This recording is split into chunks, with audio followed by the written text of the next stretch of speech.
Gona giki gya gikundi kimwe kihunjagia urumiriri wa unduire urerikana ni muogomu mwena wa kirathimo Mathito Juja niguo borithi mahithukire gikundi kia arume na atumia na ciana ciao makiina na kurianira hamwe na arume aya magikio ngono nigututhukire gicanjama riria mambiriirie kuina nyimbo cia gikuyu mari na bengo ngari-ini ya borithi.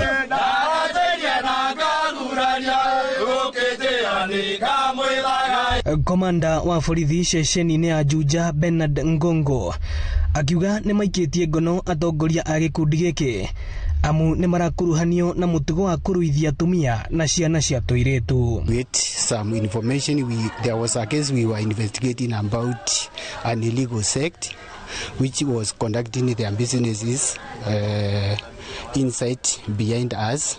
There is a shrine, and we are suspecting that they were conducting some harmful cultural rites. So this morning we came and we found they were actively on the sect in the shrine.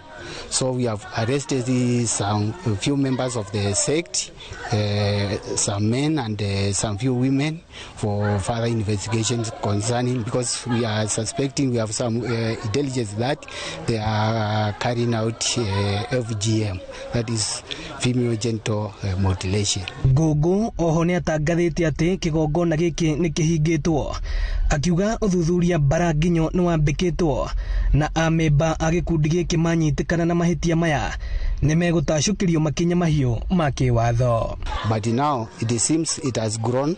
They are still recruiting, and I understand it's like they just relocated here from another sub-county within Kiambu where they were chased away, and now because maybe they came to hide in our sub-county, that is this Karimoni location.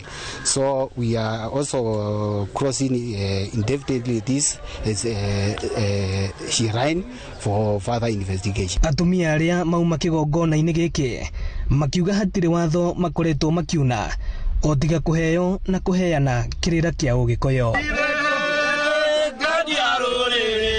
Ino ni ceceni ya Inoro TV Juja, na ni njitagwo Moses Ngige.